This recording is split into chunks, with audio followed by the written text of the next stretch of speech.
آپ کبھی اٹھتے کبھی بیٹھتے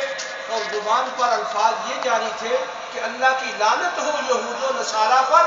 انہوں نے اپنے نبیوں کی قبروں کو عبادت گاہیں بنا لیا،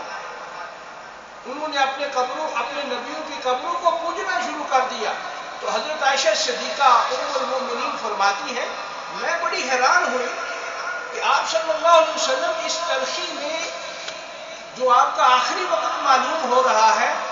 تو یہ لعنت کے لفظ کیوں بیان کر رہے ہیں، بار بار یہ پڑھ رہے ہیں یہود و نصارہ پر لعنت ہو، یہود و نصارہ پر لعنت ہو، انہوں نے اپنے نبیوں کی قبروں کو سجدہ گاہ بنا لیا، یہ بار بار آپ کیوں کہہ رہے ہیں؟ تو فرماتی ہے جب آپ کی وفات ہو گئی، ہم نے آپ کو آپ کے حجرہ میں دفن کیا، تو پھر ہمیں سمجھ آئی کہ اصل میں آپ اپنی امت کو ڈرا رہے تھے، آپ اپنی امت کو بتلا رہے تھے کہ دیکھو تجھ سے پہلے یہود و نصارہ نے اپنے انبیاء کی قبروں کو پوجا، وہاں آ کر صلاۃ و سلام کے بہانے آتے اور وہاں آ کر حاجت روائی اور مشکل کشائی کے لیے اپنے نبیوں کو پکارتے، ان سے مانگتے، ان سے ہاڑے کرتے، ان سے استغاثے کرتے، مددیں مانگتے۔ یاد رکھنا اگر تم نے بھی ایسا کیا تو تم بھی اسی لعنت کے مستحق ٹھہرو گے۔ یہ حضرت عائشہ صدیقہ رضی اللہ تعالی عنہا، جو اس امت کی سب سے بڑی فقیہہ ہے اپنے اس زمانے کی اور نبی علیہ السلام کی زوجہ محترمہ ہے، وہ معنی کر رہی ہیں کہ اس کا معنی یہ تھا کہ آپ اپنی امت کو ڈرا رہے تھے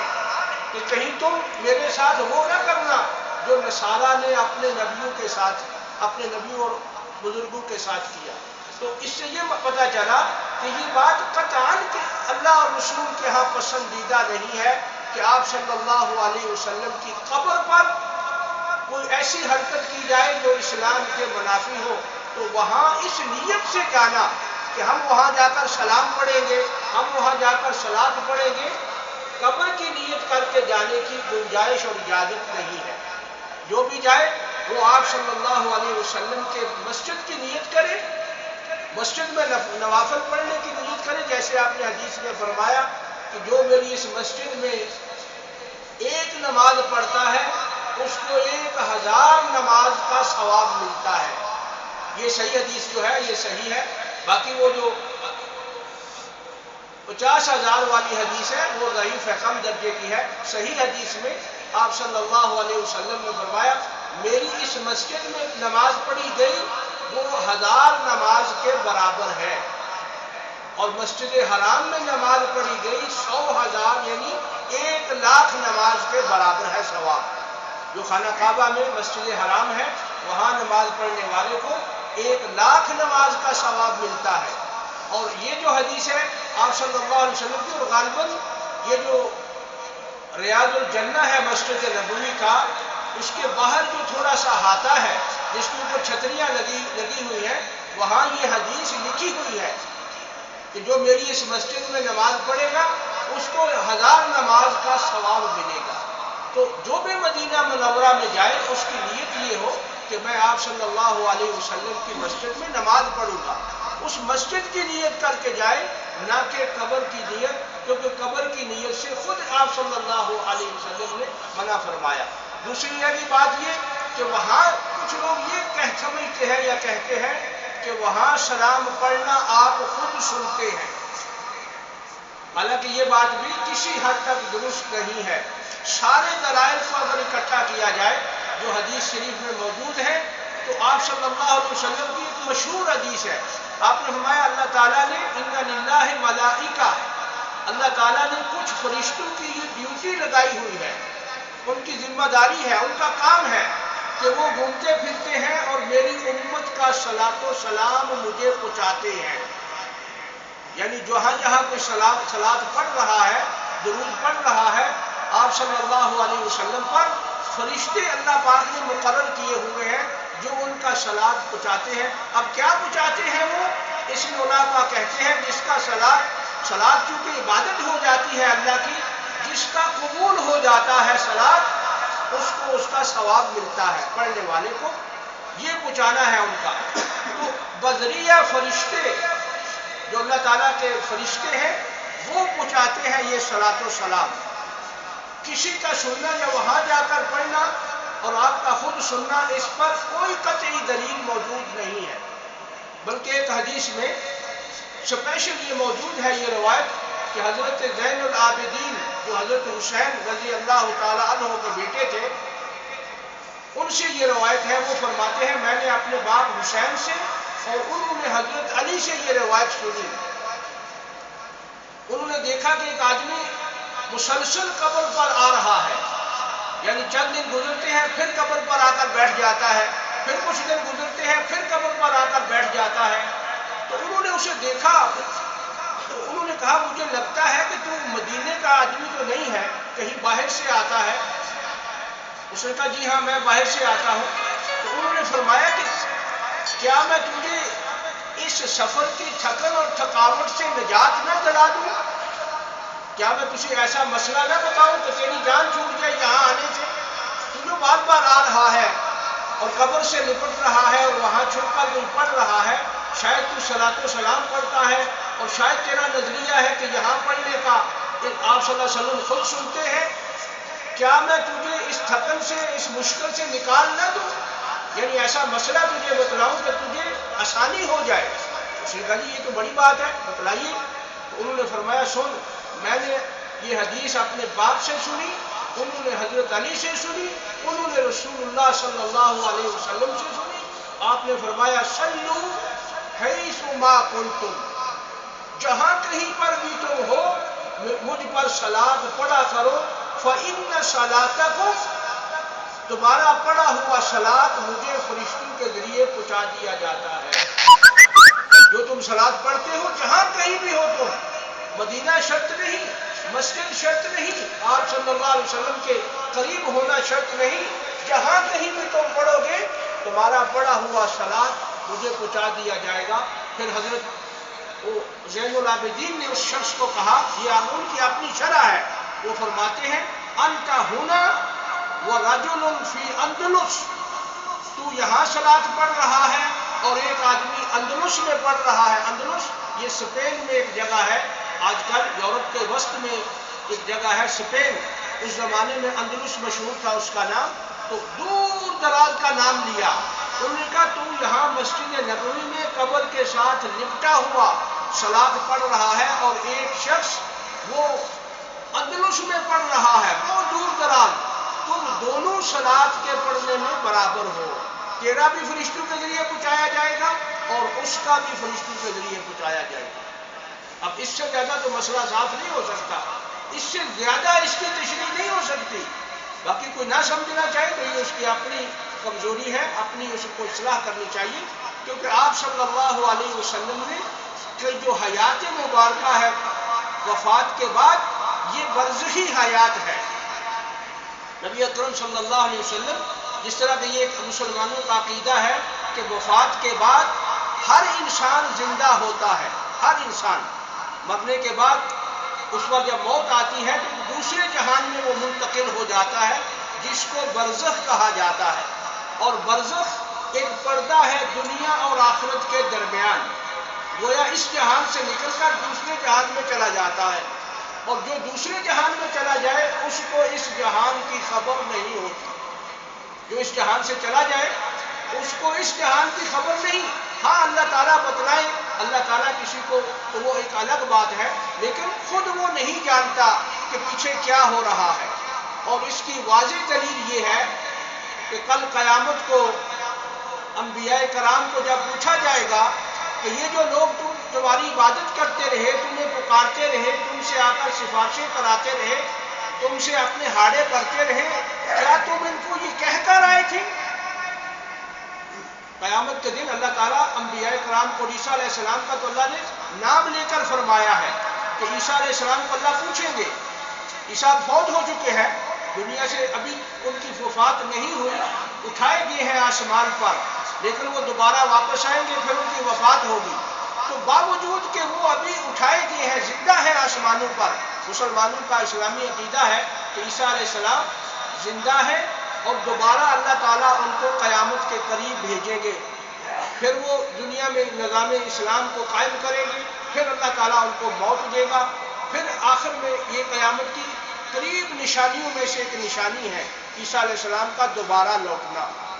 تو قیامت کے دن اللہ تعالیٰ ان سے پوچھیں گے عیسیٰ علیہ السلام سے، کیا عیسیٰ، کیا تو نے کہا تھا ان کو اَأَنْتَ قُلْتَ لِلنَّاسِ، کیا تم نے ان لوگوں کو کہا تھا کہ میری عبادت کرنا، میری اور میری ماں کو معبود بنا لینا؟ تو عیسیٰ علیہ السلام کہے کہ یا اللہ میں کیسے ان کو کہہ سکتا تھا، یہ تو میرا حق ہی نہیں تھا، میرا کہنے کا تو یہ حق ہی نہیں بنتا تھا کہ میں ان کو کہتا کہ میری عبادت کرو تیری عبادت چھوڑ کر۔ اللہ فرمائیں گے یہ تو تیری عبادت کرتے رہے، یہ تو تجھے پکارتے رہے۔ تو عیسیٰ علیہ السلام فرمائیں گے کہ میں جب تک ان میں موجود تھا، یہ الفاظ ہے قرآن مجید کے، میں جب تک ان میں موجود تھا، ما دمت فیہم، جب تک میں ان میں موجود تھا میں ان کو توحید کی دعوت دیتا رہا، اے اللہ تیری طرف بلاتا رہا۔ فلما توفیتنی، اور جب تو نے مجھے اٹھا لیا، کنت علیہم شہیدا، پھر مجھے پتہ نہیں ہے، تو ہی جانتا ہے کہ یہ کیا کرتے رہے۔ تو اس سے یہ معلوم ہوا کہ جب عیسیٰ نبی اللہ ہیں، وہی بات جب ان کے ساتھ ہو رہی ہے، ان کو معلوم نہیں ہے کہ میرے ساتھ لوگ کیا پکار کر رہے ہیں، کیا کر رہے ہیں۔ تو ہمارے نبی کریم صلی اللہ علیہ وسلم حدیث میں آپ فرماتے ہیں میں بھی اسی طرح کہوں گا کل قیامت کو، جس طرح عیسیٰ علیہ السلام کہیں گے میں بھی یہی الفاظ کہوں گا کہ اللہ میں نے تو ان کو تیری توحید کی دعوت دی تھی، اپنی عبادت کی دعوت نہیں دی تھی، اور اگر انہوں نے میری عبادت کی ہے، مجھے پکارا ہے، تو جانتا ہے میں نہیں جانتا۔ تو بہرحال بات جو سمجھنے والی ہے وہ یہ ہے کہ بہت سارے ایسے دلائل ہیں کہ دنیا سے وفات کے بعد جب انسان چاہے وہ کتنا مقرب انسان بھی کیوں نہ ہو، جب وہ اگلے جہان میں منتقل ہو جاتا ہے تو اس کا اس جہان سے تعلق نہیں رہتا۔ چنانچہ جو حیات ہے آپ علیہ السلام کی، وہ سب سے اعلیٰ حیات ہے، مقام جو سب سے اعلیٰ مقام ہے، جو اللہ تعالیٰ کے عرش کے نیچے، جیسے حدیث میں فرمایا کہ جنت کے اوپر سب سے اونچا مقام ہے جنت الفردوس، اس کے اوپر پھر ایک اور مکان ہے، اس میں آپ صلی اللہ علیہ وسلم نے حدیث میں فرمایا کہ اللہ پاک میرے لیے وہ ایک مکان بنایا ہے جس کا چھت جو ہے وہ اللہ کا عرش ہے، سقفہ عرش الرحمن، وہاں آپ کی روح انور پر تجلیات الہیہ وہ برستی ہیں، کائنات سے آپ کو یہاں سے کیونکہ دنیا سے نکال لیا گیا ہے، اس لیے جو یہ نظریہ لے کر جاتا ہے کہ مدینہ میں جائیں گے تو آپ سنیں گے، یہ نظریہ دلائل کی روح سے بالکل غلط ہے، اور اگر وہاں جا کر آپ صلی اللہ علیہ وسلم کو پکارنا شروع کر دے گا، جیسے کچھ لوگ کہتے ہیں یار اپنی مصیبتیں پیش کرتے ہیں، اپنی ہارے کرتے ہیں، کہ وہ بڑا شرک بن جائے گا جس سے دین نے منع کیا ہے۔ اور پھر یہ بھی یاد رکھنا ہے کہ سلام کے الفاظ یہی ہوں جو آپ نے سکھائے ہیں،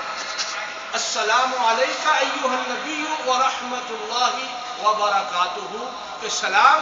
آپ پر اسی طرح پڑھا جائے جو آپ نے سکھایا ہے اور جو صحابہ کرام پڑھتے تھے، یہی سلام تھا، اور اسی نظریے سے پڑھا جائے کہ ہمارا یہ سلام بذریعہ فرشتوں کے آپ کو پہنچا دیا جائے گا۔ باقی رہ گئے مخاطب کے الفاظ کہ یہاں السلام علیکہ کیوں آیا ہے۔ اب آج کا جو دور کا مسلمان ہے وہ جگہ جگہ پہ الجھا ہوا ہے۔ اب جب دین نے بتلا دیا کہ کوئی سنتا نہیں ہے وفات کے بعد، قرآن مجید کا ایک اسپیشل بڑا حصہ ہے کہ وفات کے بعد مردے نہیں سنتے، باہر والوں کی آواز وہ وفات ہوگی جن کی وہ نہیں سنتے، اس کے باوجود بھی آپ کو ایسی باتیں ملیں گی لوگوں کے کرتے ہوئے کہ وہ تو سب کچھ سنتے بھی ہیں، جانتے بھی ہیں، ان کو پتہ ہوتا ہے وہ کیا کر رہے ہیں۔ تو یہ ساری باتیں دین کے بہرحال خلاف ہیں۔ جو مخاطب کے الفاظ ہیں یہاں السلام علیکہ، کچھ لوگ یہاں سے دھوکہ دیتے ہیں سادہ لوگ عوام کو، کہتے ہیں جب یہ ہم کہتے ہیں کہ اے نبی تم پر سلام ہو تو اس کا مطلب ہے آپ سن رہے ہیں۔ جب ہم کہتے ہیں السلام علیکم یا اہل القبور، اے قبر والوں تم پر بھی سلام ہو، جیسے قبرستان جاتا ہے ایک آدمی تو اس کے لیے یہ دعا بتلائی گئی ہے، تو یاد رکھیے یہ دعائیہ الفاظ ہے، یہ جو ہم سلام کہتے ہیں کیونکہ یہ دعائیہ الفاظ ہے۔ جب ایک شخص السلام علیکم کہتا ہے تو اس کا مطلب یہ ہوتا ہے کہ یہ سلام اس کو پہنچے گا،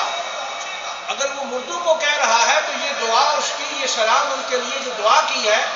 سلامتی کی ان کے لیے، اللہ تعالیٰ ان کو پہنچا دیں گے۔ تو جو چیز دعا بن کر کسی تک پہنچے وہ مخاطب سیغے سے کہنے میں کوئی حرج نہیں ہوتا. جیسے ایک آدمی یہاں بیٹھا ہے اپنے گھر والوں کو خط لکھتا ہے تو اوپر لکھتا ہے السلام علیکم ورحمۃ اللہ وبرکاتہ.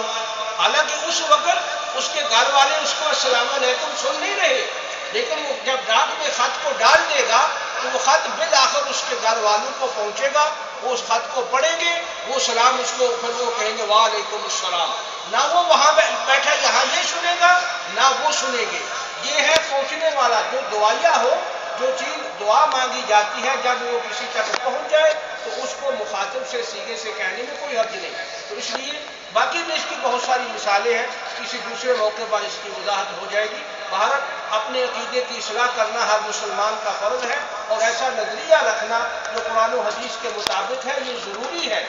اور یہ کوئی نعوذ باللہ بے ادبی نہیں، بلکہ یہی ادب ہے کہ ہم آپ صلی اللہ علیہ وسلم کے بتلائے ہوئے طریقے پر چلیں. آپ نے اپنی قبر پر بھی بار بار آنے سے منع فرمایا. جیسے آپ نے فرمایا نا عید نہیں بناؤ، اسی لیے فرمایا تاکہ جو شخص بار بار آئے گا کہیں وہ پھسل نہ جائے. یہی سمجھے کہ یہی سب کچھ ملتا ہے، آپ سے مانگنا شروع نہ کر دے جو اللہ سے مانگا جاتا ہے. اور اگر اللہ سے مانگنے والی چیز نبی علیہ السلام سے مانگنا شروع کر دیا تو یہ وہی بڑا شرک ہوگا جس میں یہود و نصارہ مبتلا رہے اور اللہ کی لعنت کے مستحق ٹھہرے. جب یہ کرے گا تو یہ بھی اسی طریقے پر آئے گا. اس لیے اس عقیدے سے جائیے مدینہ منورہ میں کہ ہم آپ صلی اللہ علیہ وسلم کی مسجد میں نماز پڑھیں گے. پہلے نماز پڑھیں، نفل پڑھیں، پھر موقع ملے تو آپ سے صلی اللہ علیہ وسلم کے اس قبر کے سامنے جا کر، جیسے وہ مشنون طریقہ ہے وہاں کوئی دوسری بات کرنے کی اجازت نہیں ہے، جیسے السلام علیکم، جیسے وہ آتا ہے. عبداللہ ابن عمر بڑے مشہور صحابی ہیں، حضرت عمر رضی اللہ تعالیٰ عنہ کے بیٹے. وہ جب سفر سے واپس آتے تو پھر ایک بار قبر پر حاضر ہوتے تھے. صحابہ کرام مدینہ میں رہتے ہوئے بھی ہر روز آپ کی قبر پر نہیں جاتے تھے. صحابہ کرام ہر روز ہر وقت جب یہ فوراً قبر پہ چلے گئے نہیں جاتے تھے، کیونکہ انہوں نے کہا کہ ہمیں آپ نے منع فرمایا ہوا ہے. کبھی سفر سے واپس آئے، کبھی باہر گئے ہوئے تھے پھر واپس آئے تو وہاں جا کر وہ مسنون سلام یہ پڑھتے تھے، ایک دو الفاظ صرف، اور واپس چلے جاتے تھے. یہاں نہ لمبا کھڑا ہوتے تھے، نہ وہاں روتے دھوتے تھے، نہ وہاں ہاڑے کرتے تھے. یہ ساری باتیں ضعیف الاعتقاد لوگوں نے بنا لی ہے. صحابہ کا عمل چونکہ آپ صلی اللہ علیہ وسلم کی سنت کی شرح ہوتی ہے، اس لیے ہمیں اور آپ کو ان پر چلنا ضروری ہے. اس لیے جو شخص جائے وہ اس نظریے سے جائے کہ ہم آپ صلی اللہ علیہ وسلم کی مسجد میں نماز پڑھیں گے، پھر وہ جا کر سامنے کھڑے ہو کر وہ سلام پڑھے السلام علیکم ایھا النبی ورحمۃ اللہ وبرکاتہ. پھر آگے حضرت ابو بکر ہے، السلام علیکم یا ابا بکر، السلام علیکم یا عمر. جس طرح باقی قبرستان میں لوگوں کو عام سب مردوں کو خطاب کیا جاتا ہے السلام علیکم یا اہل القبور. یہاں چونکہ تین ہی شخصیات ہیں،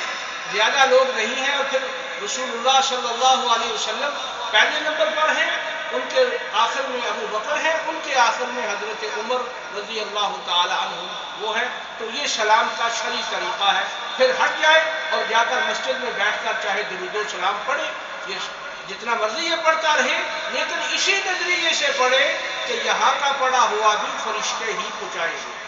کیونکہ آپ صلی اللہ علیہ وسلم نے فرمایا جہاں کہیں بھی کوئی سلام پڑھے گا، صلات پڑھے گا، وہ مجھے پہنچا دی جائے گی. فرشتے اللہ نے مقرر کیے ہوئے ہیں جو مجلسوں میں گھومتے پھرتے ہیں، لوگوں کو دیکھتے سنتے ہیں، ان کو اللہ نے اختیار دیا ہے جو اپنے نبی صلی اللہ علیہ وسلم پر صلاۃ و سلام پہنچاتے ہیں. اور یہ صلات جتنی پڑھی جائے، صلات کی کثرت کرنی چاہیے، جتنا یہ درود پڑھا جائے اپنے درجات کے لیے بھی اور زیادہ ہے، اور اسی نظریے سے پڑھا جائے جو صحیح نظریہ ہے. اللہ تعالی ہم سب کو عمل کرنے کی توفیق عطا فرمائے. وصلی اللہ علیہ وسلم.